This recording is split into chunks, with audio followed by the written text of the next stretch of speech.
Assalamualaikum students, here I am your teacher Hina Afzal. To be continued with our previous lecture, we were ended on the topic of shakhsi आमदनी. These all are the remaining headings of different concepts of national income. मतलब हम कौमी आमदनी के मुख्तलिफ तसव्वुरात का हमने जिक्र किया था. इसकी कल 4 हेडिंग्स मैंने आप लोगों को करवा दी थी. शख्सी आमदनी का भी मैंने एंड में जिक्र किया था, लेकिन इसकी फर्दर डिटेल में आपको आज बताऊंगी.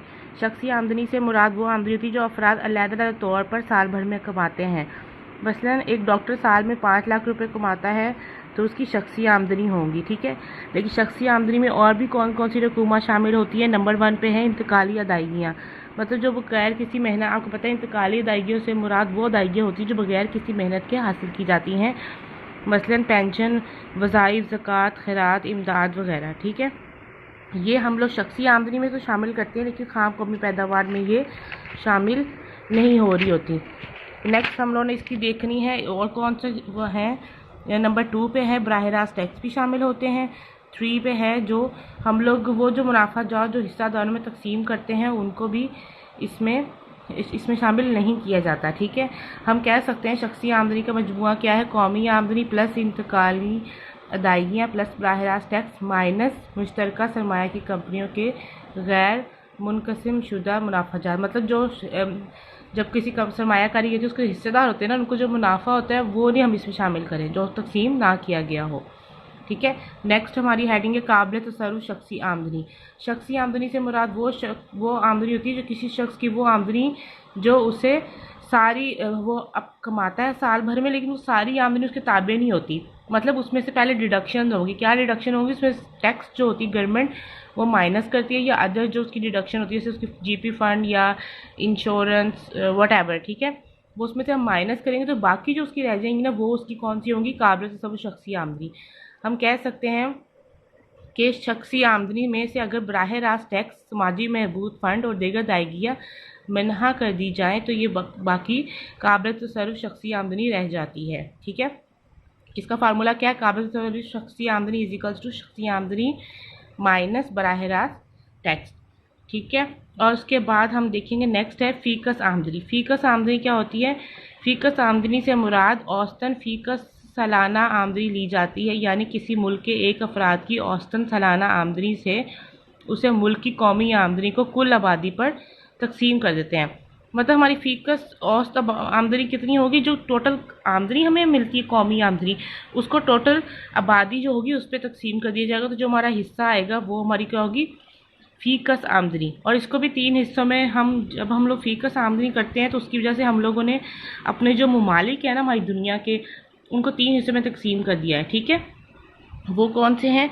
तरक्की याफ्ता ममालिक हैं, तरक्की याफ्ता ममालिक हैं, और दरमियानी आमदनी वाले ममालिक हैं, और कौन से हैं? पसमानदा ममालिक है. तरक्की याफ्ता ममालिक कौन से? जिनकी आमदनी 20,000 अमरीकी डॉलर से ज़्यादा होगी सालाना. इसमें भी डिफरेंट कंट्रीज़ इंक्लूड हैं. और दरमियानी आमदनी वाले ममालिक कौन से होंगे? जिनकी आमदनी 2,000 अमरीकी डॉलर से ज़्यादा और 20,000 डॉलर से कम होती है. इनमें सऊदी अरब, मलेशिया, जनूबी अफ्रीका, रूस, तुर्की वगैरह शामिल है. पसमानदा ममालिक जिनमें अनफॉर्चुनेटली हमारा मुल्क पाकिस्तान भी आता है, उनमें क्या होता है कि हमारी फ़ीकस आमदनी 2,000 अमरीकी डॉलर से भी कम होती है, क्योंकि इनकी बहुत कम फ़ीकस आमदनी होती है. इनमें कौन से शामिल है? चीन, पाकिस्तान, भारत, बांग्लादेश वगैरह. ठीक है, ये हमारे जो थे डिफरेंट कंसेप्ट थे किसके? कौमी आमदनी के मुख्तलिफ तसव्वुरात. ये हमारा टॉपिक कंप्लीट हो गया. ये 7 के 7 हेडिंग्स आपने करनी है, इनकी डेफिनेशन और विद इनका फार्मूला. ठीक है, अगर इनको डिटेल में पूछा जाता है तो फिर आपने एग्जाम्पल्स भी पुट करनी है, अदरवाइज इनकी एग्जाम्पल देने की ज़रूरत नहीं है. नेक्स्ट हम लोगों ने टॉपिक पढ़ना है हकीकी कौमी आमदनी और ज़रई कौमी आमदनी. हकीकी कौमी आमदनी हमारी कौन सी होगी? कौमी आमदनी का हमें पता है कि लगाते हुए हम देखते हैं कि साल भर में जो अशिया खिदमात की कितनी मिकदार पैदा होती है उसे हम हकीकी आमदनी कहते हैं. लेकिन आमदनी का जो असल ताल्लुक़ होता है ना वो अशिया खिदमात की पैदावार से होता है, और आमदनी और में इजाफे से हम लोग कह सकते हैं कि अशिया खिदमात की जो कमी या इजाफा होगा उससे भी मुराद दी जाती है. ठीक है, और कौमी आमदनी को क्या होता है कि ये लाजमी नहीं कि कौमी आमदनी का ताल्लुक़ कीमतों से हो, तो कौमी आमदनी बढ़ी, कीमतें बढ़ी तो हमारी कौमी आमदनी भी बढ़ गई. हकीकी आमदनी का इससे ताल्लुक़ नहीं होता. हम इसके डिफरेंट पढ़ेंगे इसके पैमाइश के तरीके. ठीक है, इसके 3 पैमाइश के तरीके हैं: पैदावार का मजमूआ, आमदनी का मजमूआ और कुल खर्च का तरीका.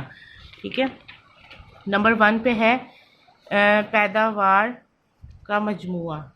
Just a minute. अब आप ये देखोगे बच्चे, पैदावार का मजमुआ या बाज़ारी कीमत के लिहाज से, दोनों नाम इसके हैं, लेकिन आपने पैदावार का मजमुआ लाजमी ऐड करना है। सबसे पहले तो आपने बताना है कि कौमी आमदनी होता क्या है। डॉक्टर मार्शल की आप लोग एग्जाम्पल डेफिनेशन दे देंगे, ठीक है। और हम लोग इसमें कौन कौन सी आमदनियाँ शामिल होती हैं, ज़राई शोबे की पैदावार भी शामिल होती है, सनती शोबे की भी होती है, खिदमात वाले इदारे भी शामिल होते हैं, और खिदमात वाले इदारे भी शामिल होते हैं, प्लस खिदमात वाले अफराद भी इसमें शामिल होते हैं, ठीक है। और इनकी डिफरेंट तरीके से हम इनकी मेजरमेंट कर रहे होते हैं, और इन सब की सालाना आमदनी के मजमूए को जमा कर लिया जाता है, तो हमारे पास पैदावार का मजमुआ या बाज़ारी कीमत के लिहाज से हम कौमी आमदनी फाइंड आउट कर सकते हैं। इसका भी गोशवारा करने की ज़रूरत नहीं है, जैसे आपने ऊपर उसको डेफिनेशन करनी है, चारों पॉइंट्स करने हैं, थोड़ा सा एक दो लाइन में एक्सप्लेन कर देना है। नेक्स्ट आपने आना है कौन सी प्रिकॉशंस या एहतियातें हमें करनी चाहिए कौमी आमदनी को कैलकुलेट करते वक्त, ठीक है। कौमी आमदनी का तखमीना लगाते वक्त इस बात का ख़ास तौर पर मद्देनज़र रखना जाता है कि अदाद शुमार जो हैं वो बिल्कुल सही हों, ठीक है। मतलब हमारी जो हम लोग मिस्टेक ना करें, हम लोग एग्जैक्ट कैलकुलेशन दे रहे हो, क्योंकि हम लोग अगर गलती करेंगे, हमारे अदाद शुमार सही नहीं होंगे, तो हमारा इससे माशी तरक्की के मंसूबों पर भी असरअंदाज हमारे होंगे, ठीक है। क्योंकि हमारे माशी तरक्की के जितने भी हमारे मुल्क के मंसूबे बनाए जा रहे होते हैं वो हमारी आमदनी को लेकर बनाए जा रहे होते हैं। और कौमी आमदनी को पैदावार के मजमूए से कौमी आमदनी मालूम करते वक्त कौन सी एहतियातें ज़रूरी हैं। नंबर 1, दोहरी गिनती का तरीका, कि ये एक ही चीज़ को बार बार ना गिना जाए। मतलब हमने कपास की कुल मालियत ले ली है, तो दूसरी तरफ कपास के बने हुए धागे, कपड़े या जो भी उसके रेडीमेड गारमेंट्स हैं उनकी मालियत को भी शामिल कर लेते हैं, तो इस तरीके से ये फिर एक ही चीज़ बार बार कैलकुलेट हो जाएगी, तो ये गलत हो जाएगा, ठीक है। हम उसकी या तो इब्तदाई शक्ल ले लेंगे किसी प्रोडक्ट की, या उसकी एंड वाली। मसलन अगर हमने कपास या धागा लिया है, तो हम उसको कपास से धागे के बजाय जो कपड़ा फाइनल प्रोडक्ट हमारे पास आता है कपड़े की सूरत में, हम उसको ले लेंगे। इसी तरह हम लकड़ी की बजाय, लकड़ी से बहुत सी चीज़ें बन रही होती हैं, हमने लकड़ी के बजाय जो उसकी फर्नीचर की जो मालियत सूरत होगी ना एग्जैक्ट, उसको मालियत शामिल कर लिया जाएगा, ठीक है।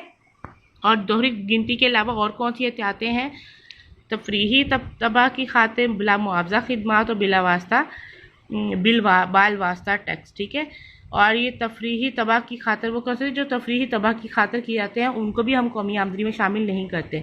मतलब कोई शख्स घर में बागबानी या मुर्गबानी करता है, तो ऐसी आमदनी में कौमी आमदनी में शुमार नहीं होगी। और बिला मुआवजा खिदमात, अगर कोई घर में जो लोग काम कर रहे होते हैं, अपनी पर्सनली कि कपड़े सीती हैं, फीमेल्स खाना बनाती हैं, स्वेटर बुनती हैं, जो भी, हम लोगों को इसके बदले कोई उजरत नहीं मिल रही होती है, और हमें कोई मिलती भी है तो वो हमारी ज़ाती घर की खर्च होता है, ठीक है ना, उसको हम कौमी आमदनी में शामिल नहीं करते हैं। और दूसरी बात है बिलवास्ता टैक्स, ठीक है।